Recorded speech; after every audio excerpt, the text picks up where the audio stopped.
새벽 2시, 칠흑 같은 바다 위였습니다. 9명이 탄 목선은 파도에 이리저리 흔들렸고 저는 아내의 손을 꽉 쥐고 있었어요. 아내 뱃속에는 7개월 된 아이가 있었거든요. 옆에선 어머니가 기도를 하고 계셨고 형과 형수, 조카들까지. 우리 가족 전부가 이 작은 배 위에 있었습니다. 갑자기 뒤에서 불빛이 비쳤어요. 경비정이었습니다. 확성기에서 정선하라는 고함이 들려왔죠. 심장이 멎는 줄 알았어요. 잡히면 끝입니다. 저만 죽는 게 아니라 여기 있는 9명 전부가요. 그런데 그 순간 이상하게도 후회는 없었어요.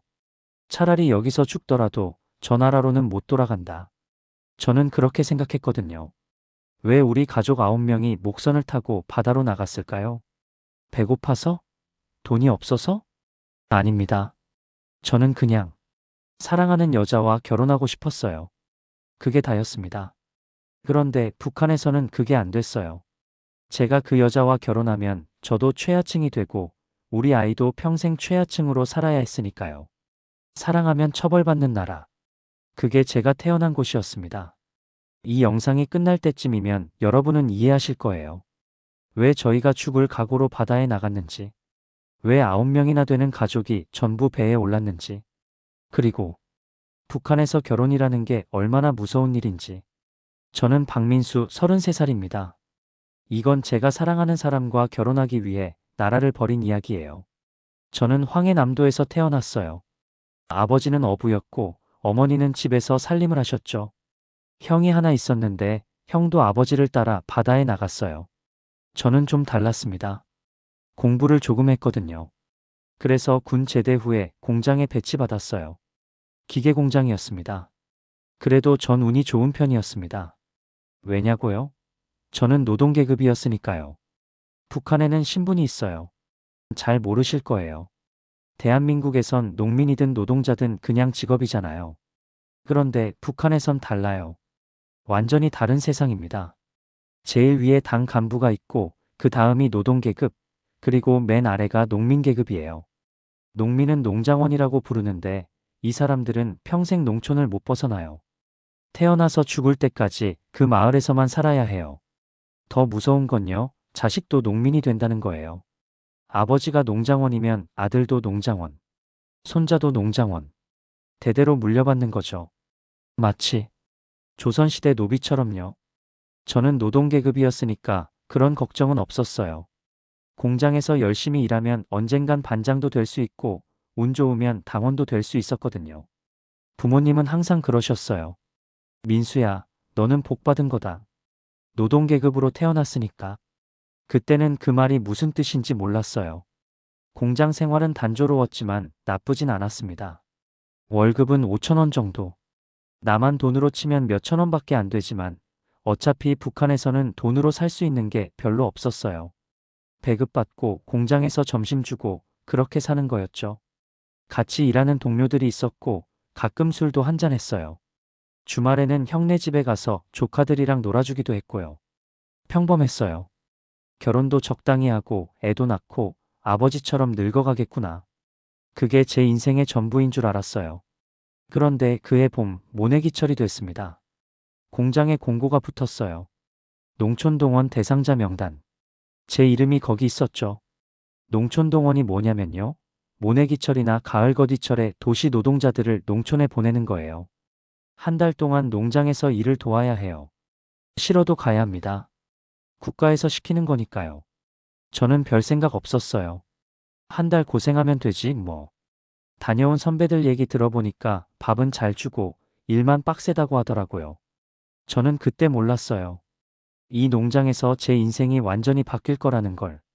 농장 첫날은 정신이 없었어요. 아침 6시에 기상해서 밥 먹고 7시부터 논에 들어갔습니다.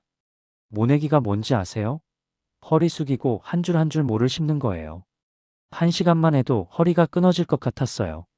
공장에서 기계 만지던 손으로 진흙탕을 헤집고 있으니까 이게 현실인가 싶더라고요. 점심때 잠깐 쉬고 다시 오후 내내 일하고 해질 때쯤 숙소로 돌아오면 온몸이 진흙투성이었어요. 씻고 밥 먹으면 눈이 저절로 감겼죠.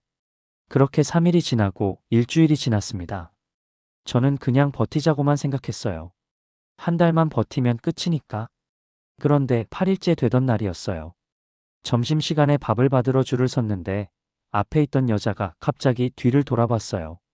동무 공장에서 왔어요? 순간 멍해졌습니다. 얼굴이 예뻤거든요. 아니, 예쁘다기보다는 맑았어요.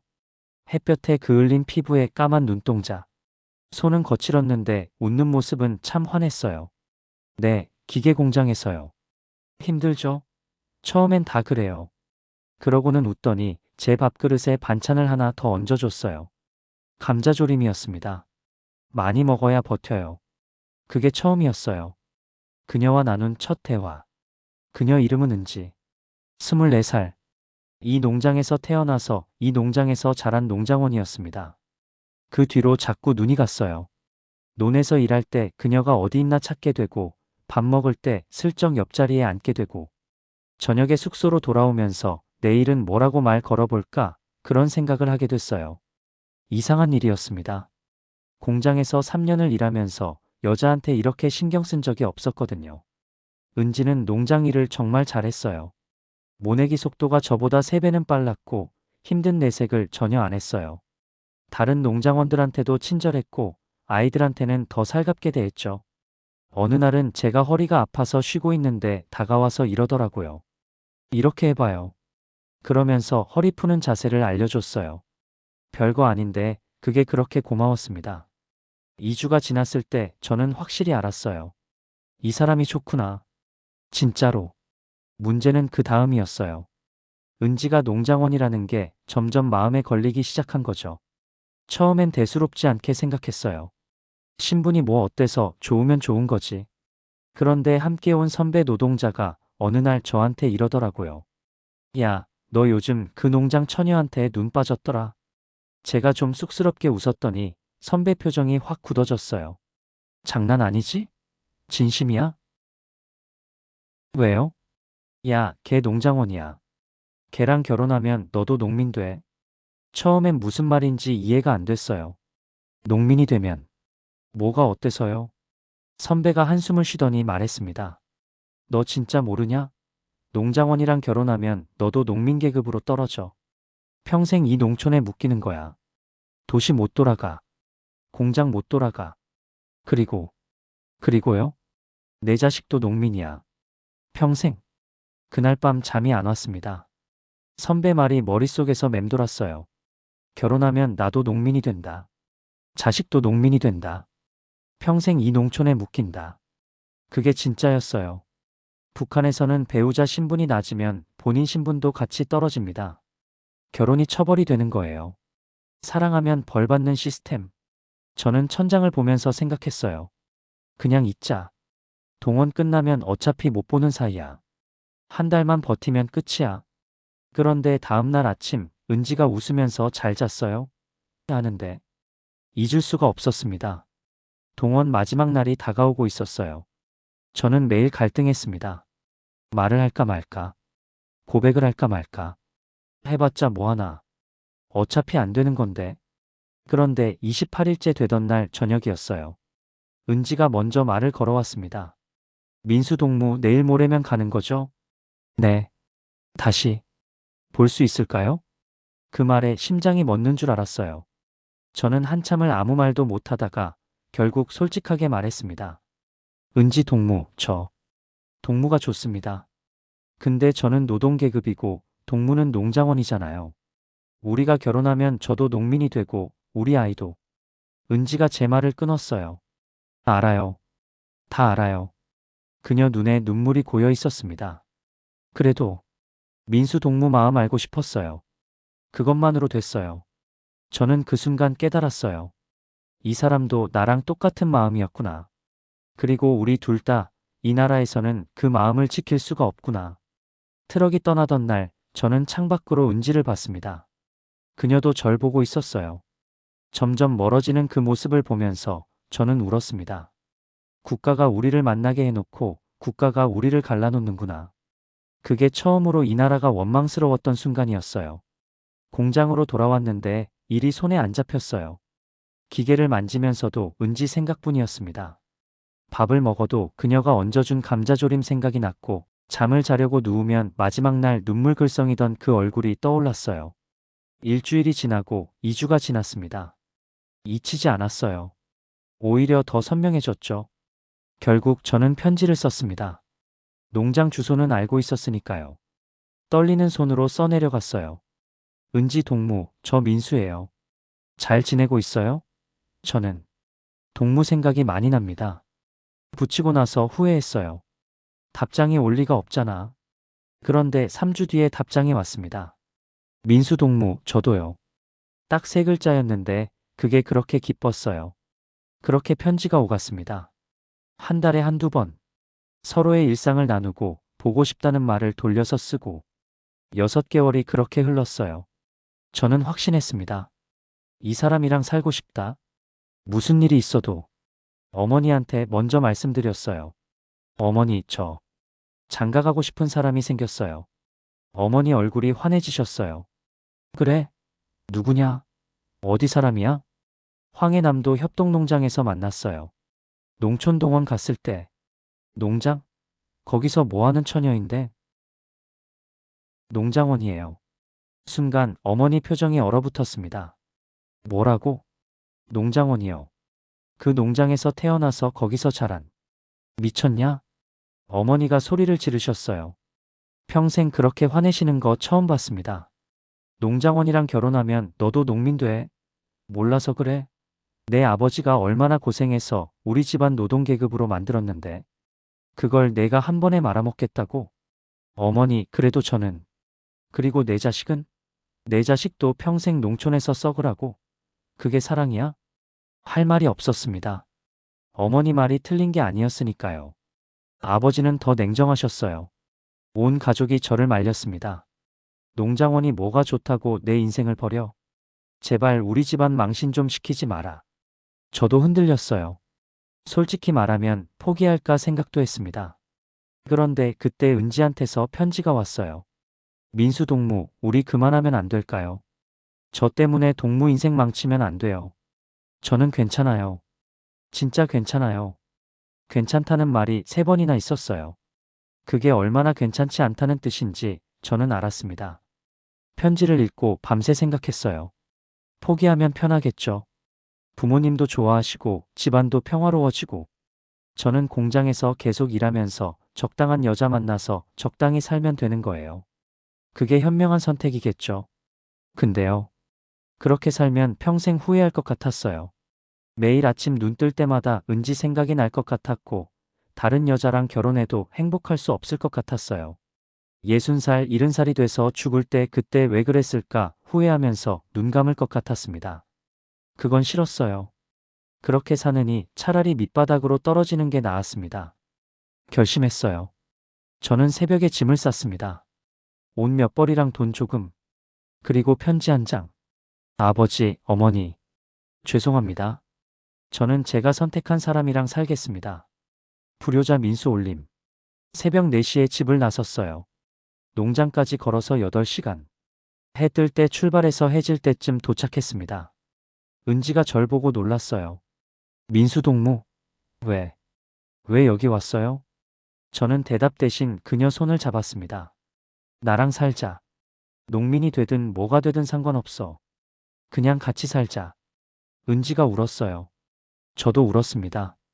그날 밤 저는 가출한 몸으로 농장 근처 빈집에서 은지랑 함께 잤어요.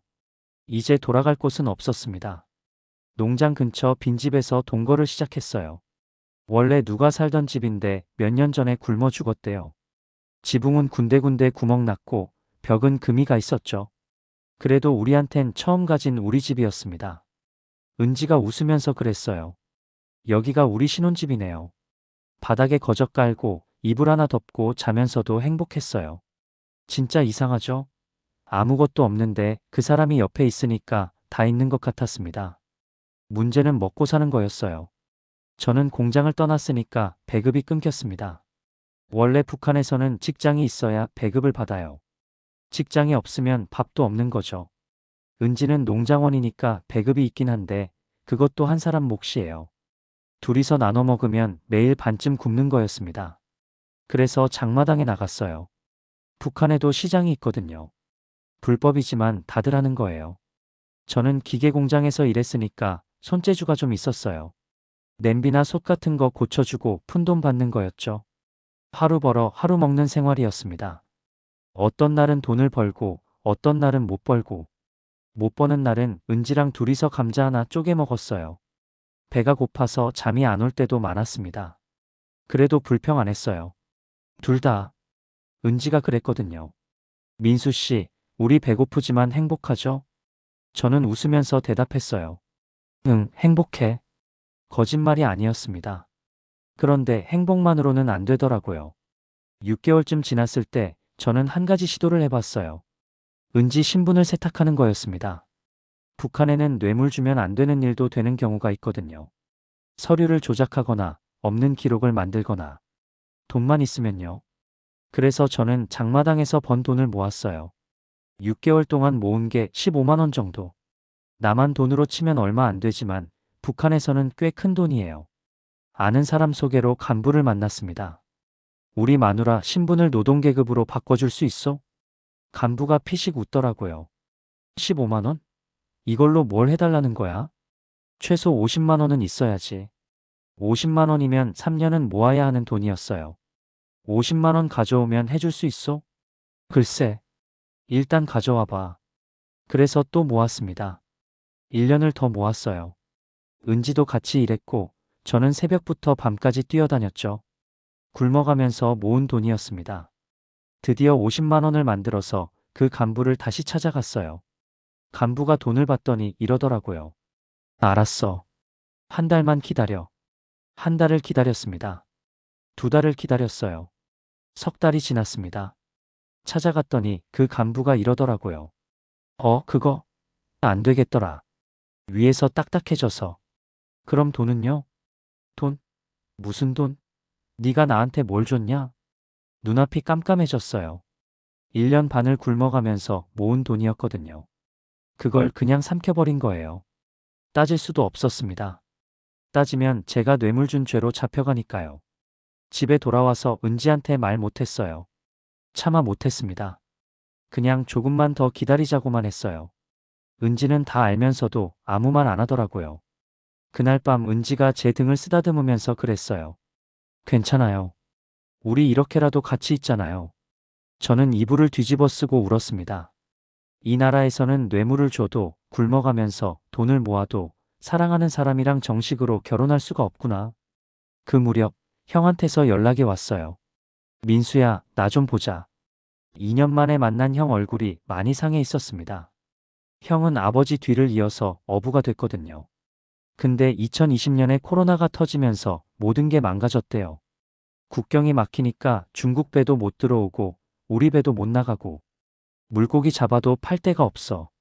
북한이 코로나 때문에 국경을 완전히 봉쇄했거든요.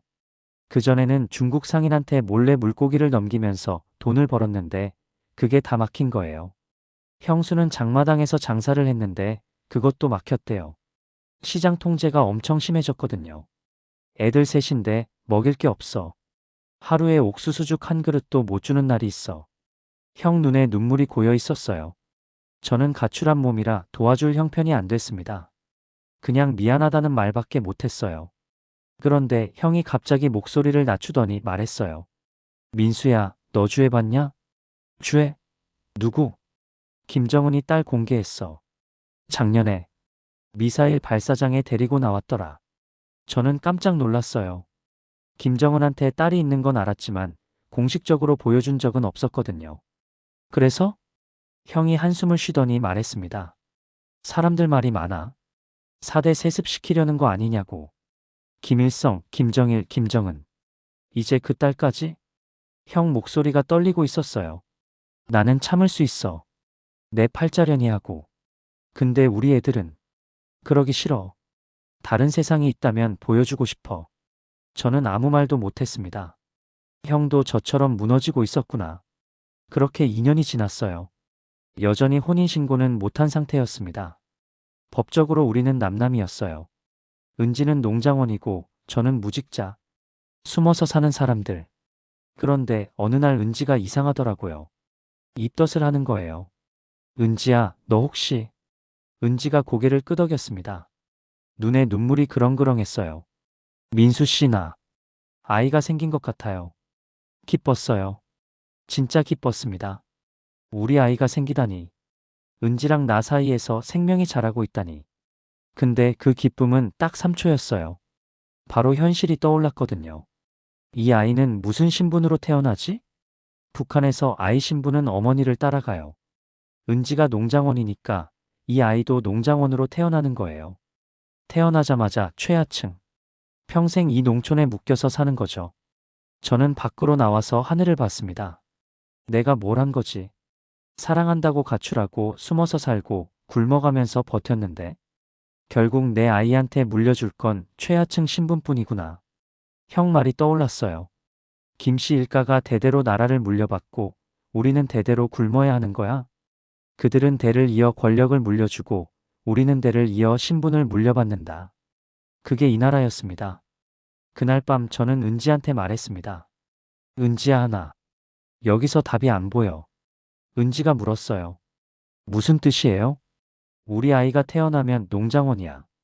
평생 여기에 갇혀서 사는 거야. 나는 그게 싫어. 우리 아이한테 그런 인생 물려주기 싫어. 은지가 한참 말이 없었어요. 그러다가 조용히 물었습니다. 그럼 어떻게 하게요? 저는 심호흡을 하고 말했어요. 탈북하자. 은지 얼굴이 하얘졌어요. 탈북? 미쳤어요? 잡히면 죽어요. 알아. 근데 여기 있어도 죽은 거나 마찬가지야. 우리도 이 아이도. 남한에 가면 신분 같은 거 없대. 농민이든 노동자든 상관없대. 결혼도 마음대로 할 수 있고 아이도 뭐든지 될 수 있대. 저도 확실한 건 아니었어요. 그냥 소문으로 들은 거였거든요. 근데 그때는 그 소문이라도 믿고 싶었습니다. 은지가 한참을 생각하더니 말했어요. 민수 씨 가는데 나도 갈게요. 어디든. 저는 부모님을 찾아갔습니다. 2년 만이었어요. 가출하고 처음으로 집에 간 거죠. 어머니가 저를 보고 우셨어요. 때리지도 않고 욕하지도 않고 그냥 우셨습니다. 이 나쁜 놈아. 살아있었구나. 아버지는 담배만 피우고 계셨어요. 저는 무릎을 꿇고 말씀드렸습니다. 아버지, 어머니, 죄송합니다. 저 탈북하려고요. 남한으로 가려고요. 어머니가 펄쩍 뛰셨어요. 뭐? 탈북? 미쳤냐? 은지가 임신했어요. 우리 아이가 농장원으로 태어나요. 저는 그렇게 못 살겠어요. 아버지가 담배를 끄셨어요. 오래 침묵이 흘렀습니다. 그때 형이 들어왔어요. 형수랑 조카들도 함께. 형이 말했습니다. 아버지, 저도 갈래요. 어머니가 소리쳤어요. 너까지 왜 이러냐? 어머니, 저 더 이상 못 버텨요. 배는 나가도 팔 데가 없고 아이들은 굶고 있어요. 코로나 터지고 3년째 이러고 살아요. 형 목소리가 떨렸어요. 그리고 저는 우리 애들한테 다른 세상을 보여주고 싶어요. 평생 김씨 일가 밑에서 4대, 5대 세습 보면서 사는 거 싫어요. 우리 애들은 그렇게 안 살았으면 좋겠어요. 방 안이 조용해졌습니다. 아버지가 천천히 일어나시더니 말씀하셨어요. 나도 간다.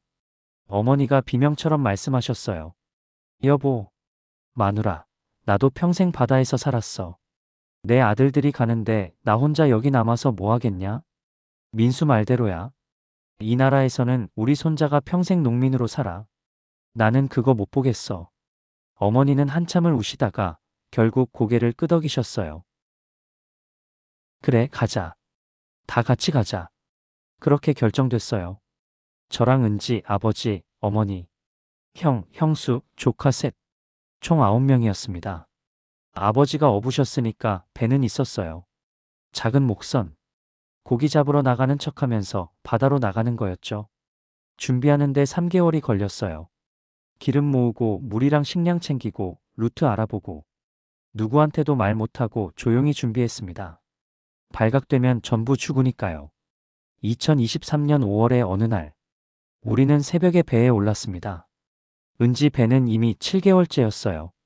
만삭 가까운 몸으로 배에 오르는 그녀를 보면서 저는 생각했어요. 미안해. 그리고 고마워. 조카들이 물었어요. 삼촌, 우리 어디 가요? 저는 대답했습니다. 신분 없는 나라. 뭐든 될 수 있는 나라. 바다는 캄캄했습니다. 아버지가 키를 잡으셨어요. 간다. 배가 움직이기 시작했습니다. 바다는 생각보다 무서웠어요. 낮에는 숨어 있다가 해가 지면 움직였습니다. 북한 경비정 눈을 피해야 했거든요. 불 하나 못 켜고 말소리도 죽이고 9명이 숨도 제대로 못 쉬면서 어둠 속을 달렸어요. 아버지가 키를 잡으셨어요. 30년 넘게 이 바다에서 고기 잡으신 분이에요. 물길을 아시니까 우리 중에 아버지만 방향을 알 수 있었죠. 아버지 손에 우리 9명 목숨이 달려 있었습니다. 첫날 밤은 그래도 괜찮았어요. 파도가 잔잔했고 바람도 적당했죠. 조카들은 무서워서 울다가 지쳐서 잠들었어요. 형수가 애들을 꼭 안고 있었고 형은 아버지 옆에서 기름통을 지켰습니다. 은지는 제 옆에 앉아 있었어요. 7개월 된 배를 두 손으로 감싸고 괜찮아? 응, 괜찮아요. 아기도 조용해요. 저는 은지 손을 잡았습니다. 차가웠어요. 저도 차갑긴 마찬가지였지만 문제는 둘째 날 밤이었어요. 파도가 갑자기 높아졌습니다. 목선이 이리저리 흔들렸고 물이 갑판으로 넘어왔어요. 어머니가 비명을 지르셨어요. 여보, 배가 뒤집어지는 거 아니야? 조용히 해. 소리 지르면 들켜. 아버지가 이를 악물고 키를 잡으셨어요. 형이랑 저는 물을 퍼냈습니다. 바가지로 손으로 미친 듯이. 그래도 물이 계속 들어왔어요. 조카 중에 막내가 5살이었는데 무서워서 울기 시작했어요. 엄마, 무서워. 집에 갈래. 형수가 울먹이면서 달랬어요. 조금만 참아, 응? 조금만. 근데 아이가 더 크게 울었어요. 그 소리가 바다 위로 퍼지는 것 같았습니다. 저는 진짜 무서웠어요. 이 소리가 경비정한테 들리면 어떡하지? 우리 전부 죽는 거 아닌가?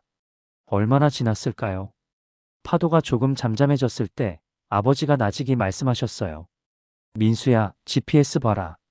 저는 떨리는 손으로 GPS를 확인했습니다. 북방한 개선까지 3km. 그 선만 넘으면 남한 해역이에요.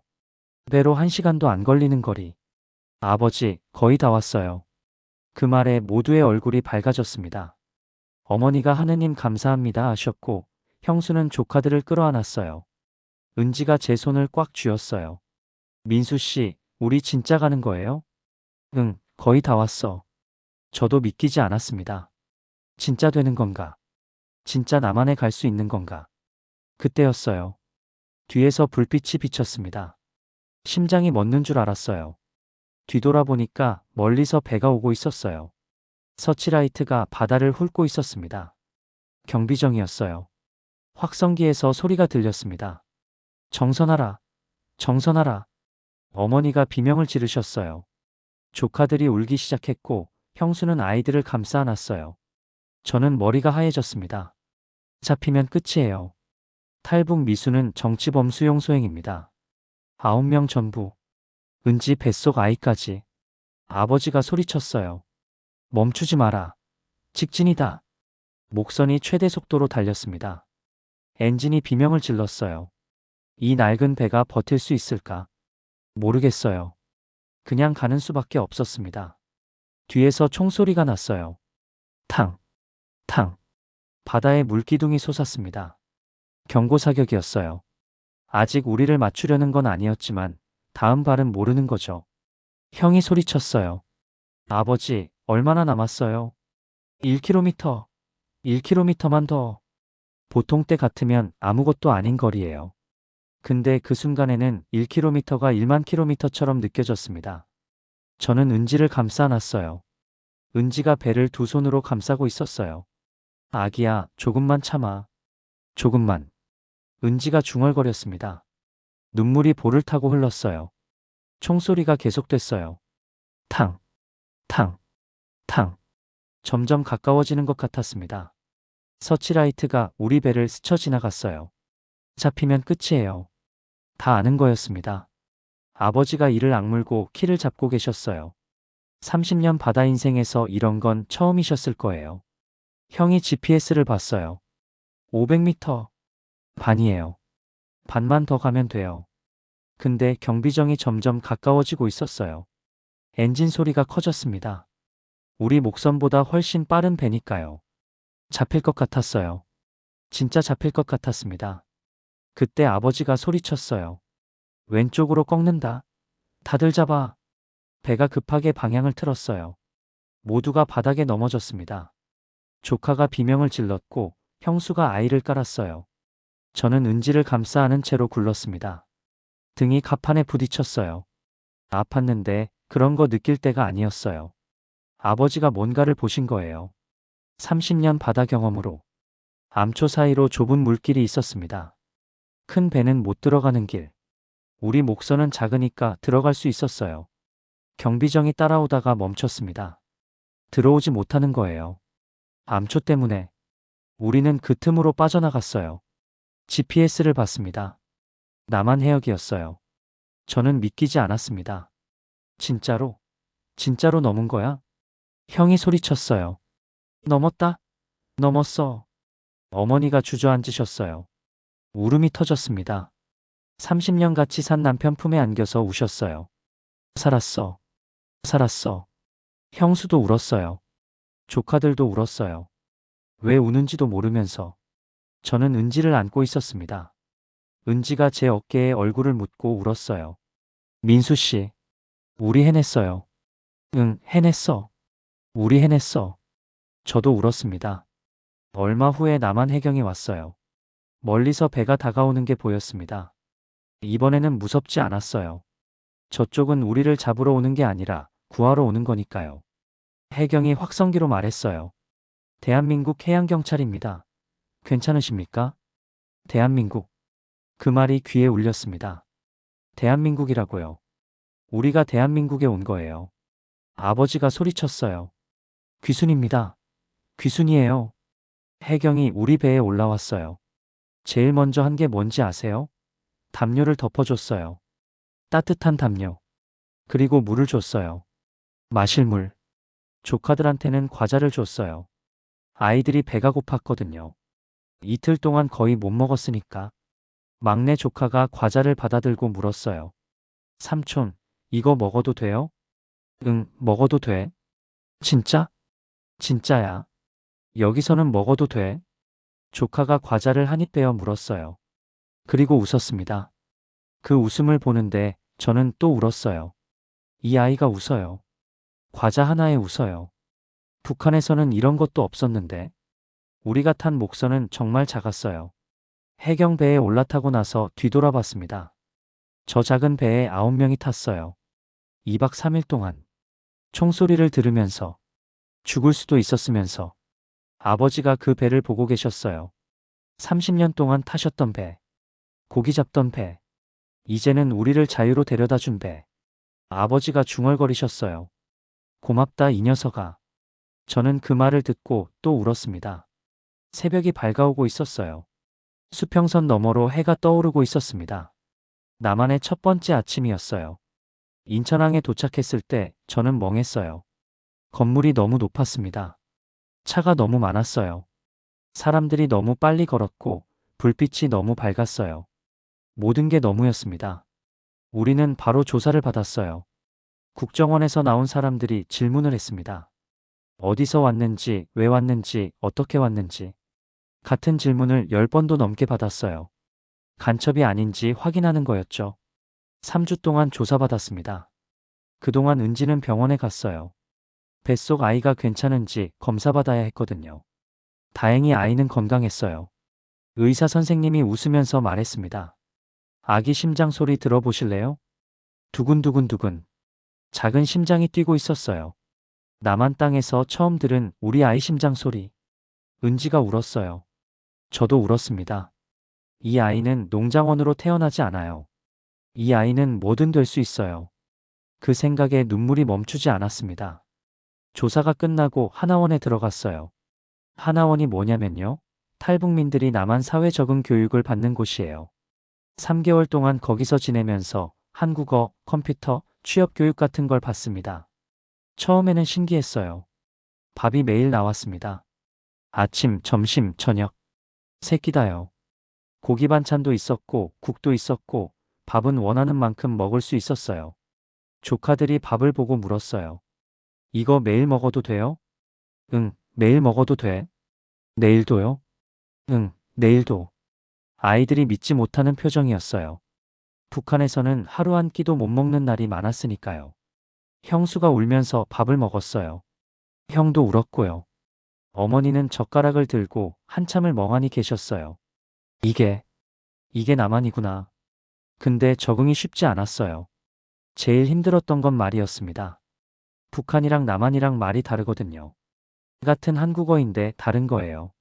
단어가 다르고 억양이 다르고 뉘앙스가 달라요. 하나원에서 교육받으면서 단어를 많이 외웠어요. 근데 억양은 쉽게 안 고쳐지더라고요. 말할 때마다 북한 사투리가 나온대요. 사람들이 이상하게 쳐다봤습니다. 어떤 사람은 대놓고 물었어요. 혹시 북한에서 오셨어요? 그 말 들을 때마다 움츠러들었어요. 더 힘든 건 직업이었습니다. 하나원 나오고 취업을 해야 했어요.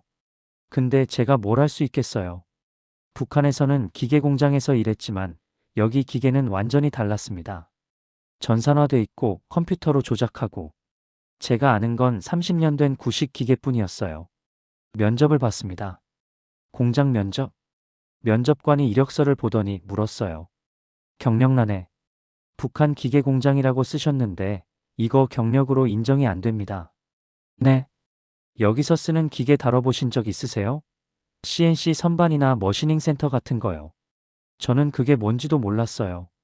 아, 없습니다. 그럼 신입이랑 같네요. 나이가 좀 있으신데. 결국 떨어졌습니다. 그 다음에는 다른 데 지원했어요. 음식점, 공사장, 물류센터. 될 것 같은 데는 다 넣었습니다. 근데 번번이 떨어졌어요. 어떤 데는 면접에서 이랬어요. 탈북민이시구나. 혹시 적응 못하고 그만두시는 거 아니에요? 아닙니다. 열심히 할 겁니다. 글쎄요. 다른 분 보고 연락드릴게요. 연락은 안 왔습니다. 나중에 안 건데 탈북민이라고 하면 안 뽑는 데가 많대요. 편견 때문에 적응 못한다. 금방 그만둔다. 말이 안 통한다. 그런 선입견. 저는 그게 너무 억울했어요. 북한에서 5년 동안 공장에서 일했습니다. 하루도 안 쉬고 일했어요. 근데 여기 오니까 우리는 아무것도 아니었어요. 제로에서 시작하는 거였습니다. 아니, 제로보다 못했어요. 마이너스에서 시작하는 거였습니다. 탈북민이라는 꼬리표만큼 가장 힘든 순간은 밤이었어요. 낮에는 바빠서 괜찮은데 밤에 누우면 생각이 많아졌습니다. 내가 잘한 걸까? 가족들 다 데리고 와서 다들 고생하는데 북한에 그냥 있었으면 어땠을까? 그런 생각이 들었어요. 한 번은 새벽에 깼는데 은지가 옆에 없었어요. 놀라서 나가봤더니 베란다에 서 있었습니다. 혼자서. 은지야, 뭐해? 잠이 안 와서요. 무슨 생각해? 은지가 한참 말이 없다가 말했어요. 민수 씨, 나 때문에 민수 씨 인생이 힘들어진 거 아니에요? 무슨 소리야? 나만 아니었으면 민수 씨는 공장에서 잘 살았을 거잖아요. 노동계급으로. 부모님한테 효도하면서. 근데 나 때문에. 저는 은지를 안았습니다. 그런 말 하지 마. 내가 아니었으면 나는 그냥 죽은 거나 마찬가지야. 숨만 쉬면서 살았겠지. 그게 무슨 인생이야? 은지가 제 품에서 울었어요. 저도 울었습니다. 우리는 자유를 찾아왔는데 그 자유가 이렇게 무거울 줄은 몰랐어요. 어느 날 형이 저한테 말했어요. 민수야, 우리가 여기 온 거 후회하냐? 저는 한참 생각하다가 대답했습니다. 후회는 안 해. 근데 힘들어.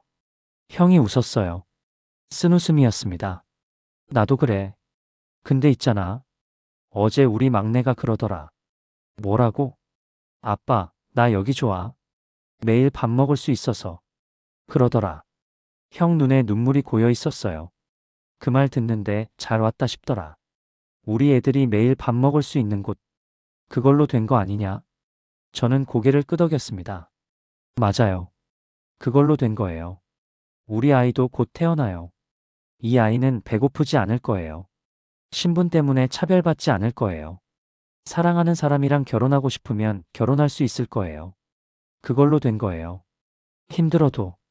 2023년 8월. 은지가 아이를 낳았어요. 딸이었습니다. 2.9kg. 작고 빨간 얼굴에 눈도 제대로 못 뜨는 아기. 분만실에서 울음소리가 들렸을 때 저는 복도에 서 있었어요.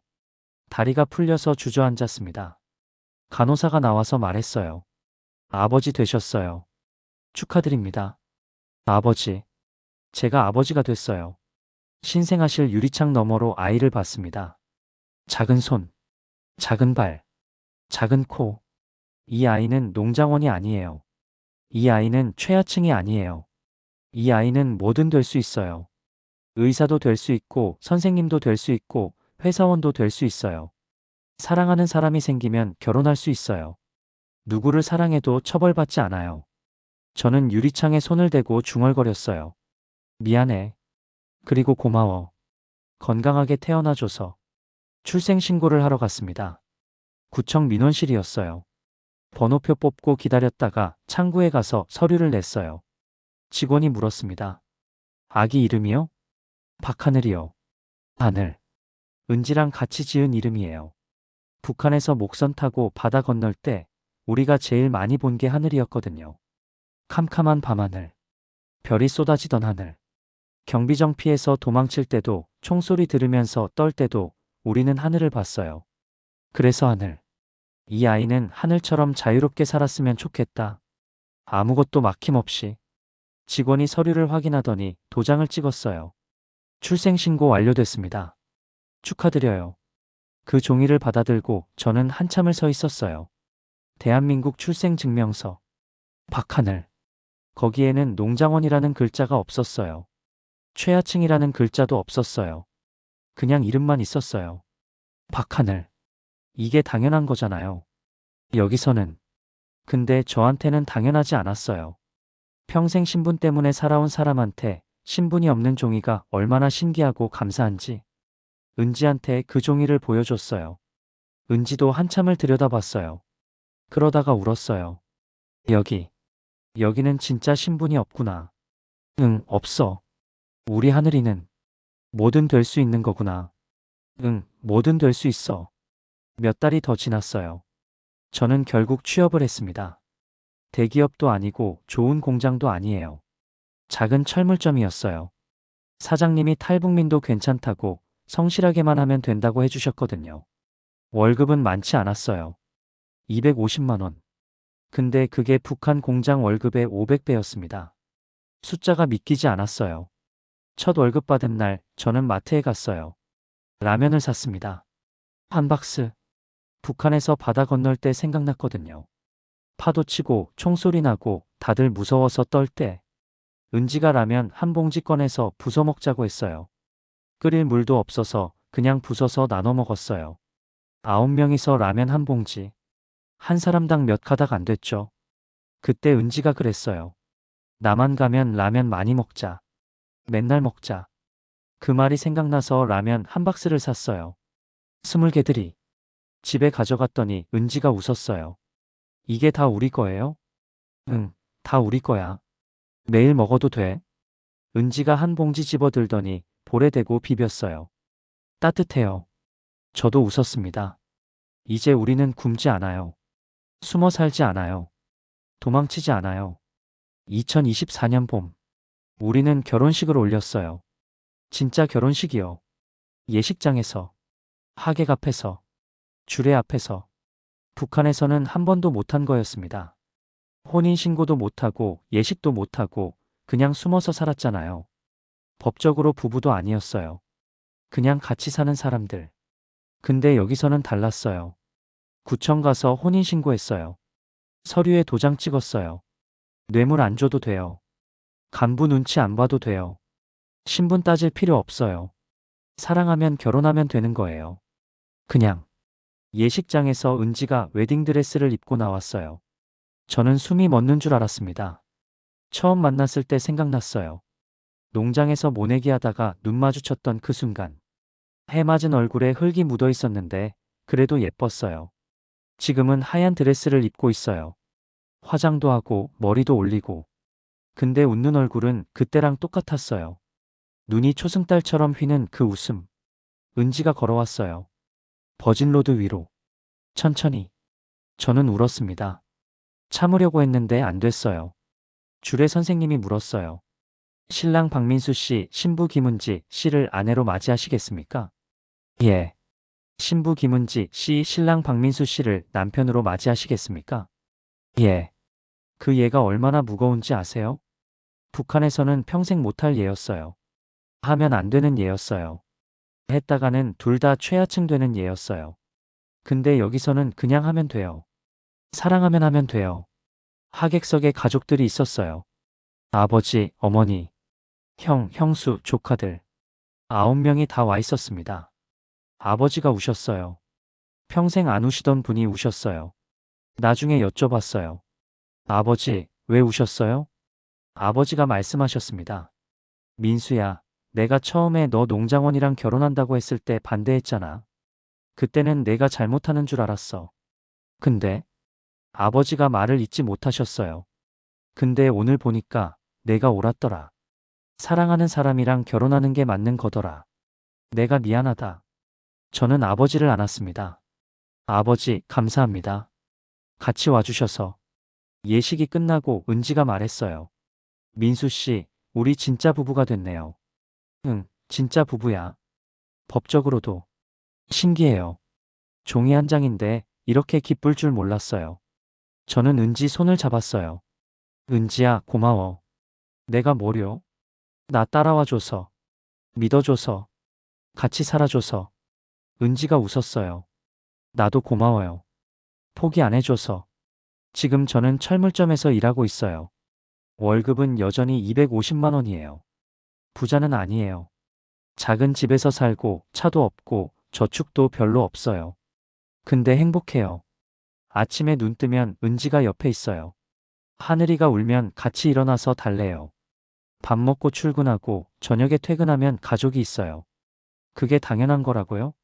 여기서는요? 저한테는 기적이에요. 매일매일이. 가끔 밤에 하늘이 자는 얼굴 보면서 생각해요. 이 아이는 모를 거야. 신분이 뭔지 모를 거예요. 농장원이 뭔지 모를 거예요. 사랑하는 사람이랑 결혼 못하는 게 어떤 건지 모를 거예요. 그게 제 꿈이었어요. 내 아이는 모르게 하는 것. 내가 겪은 거, 은지가 겪은 거, 우리 가족이 겪은 거. 그런 거 모르고 살게 하는 것. 그게 이루어졌어요. 여기서는 누군가 물어보면요. 저는 이렇게 대답해요. 왜 탈북했냐고요? 결혼하고 싶어서요. 사랑하는 사람이랑. 그러면 다들 이상하게 쳐다봐요. 결혼 때문에 목숨 걸고 바다를 건넜다고? 그게 말이 되냐고? 말이 돼요.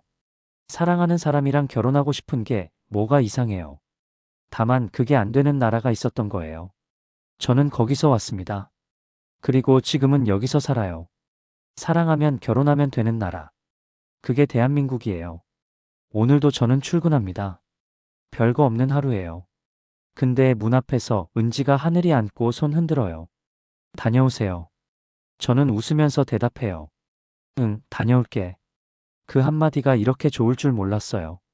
이게 제 이야기입니다. 저희 채널 분단의 이야기들은 앞으로도 이런 이야기를 전해드릴게요. 북한에서 온 사람들, 평범하지만 평범하지 않은 그들의 이야기. 구독과 좋아요, 알림 설정까지 부탁드려요. 다음 영상에서 만나요. 감사합니다.